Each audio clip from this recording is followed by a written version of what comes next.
So the story of our cancellation of our performance at the Millennium Stage at the John F. Kennedy Center for the Performing Arts has to start with our name, Magpie.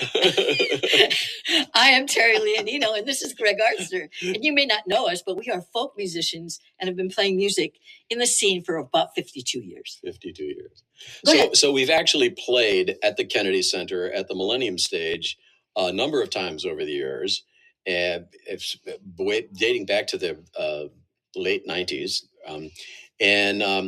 So our friend invited us, and the person who does the programming there invited us to come and perform there, and partly because of the fact that the current president of the United States had absconded with the directorship of the board there. Partly because the workers that were there were people that are still there that needed the support because of the crisis that was happening. So they knew that we would bring a program that would be full of hard-hitting political songs, topical songs, protest songs, if you will.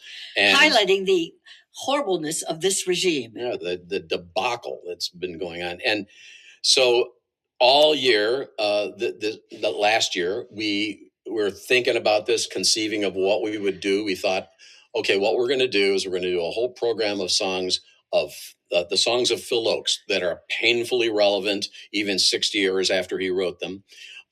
We would do those songs, but we interweave them with our own songs and other songs of resistance that are written by friends and people that we know, including Pete Seeger.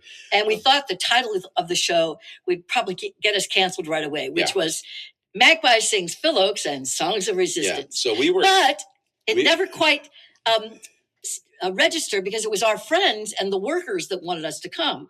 Until I don't think that the chairman of the board actually found out about it. No, the workers of the Millennium I'm Stage. saying that the chairman didn't know. So, right. The people who might have canceled us probably never even found out about it.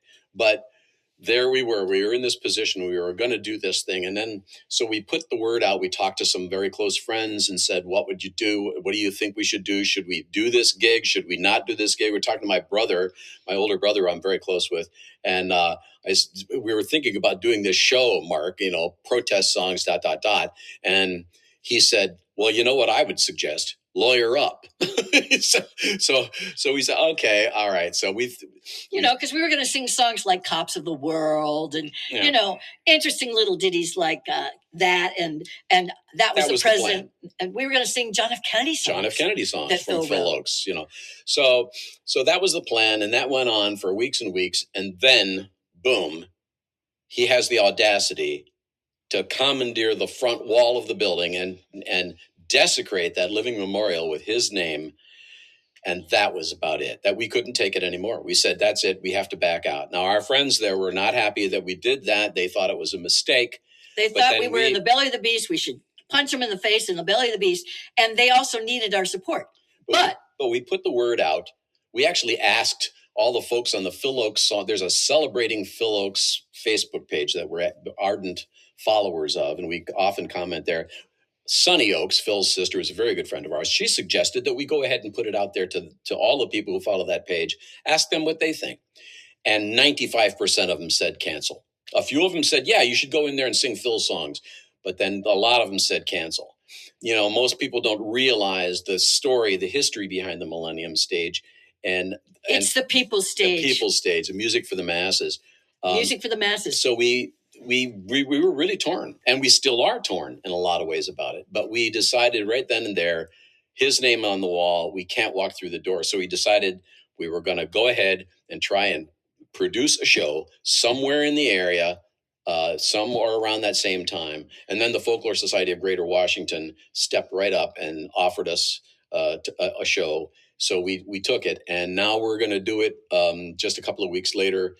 Right here in Tacoma Park. Well, actually, D.C. Tacoma Park. Yeah, it's actually right across from the D.C. Tacoma Metro Station. But let me just say that all this is because everyone needs to know it's the importance of using your freedom of speech, using it in the arts, using it all the time.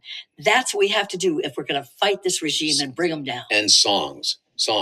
Minneapolis is teaching us all around the world that music and singing uplifts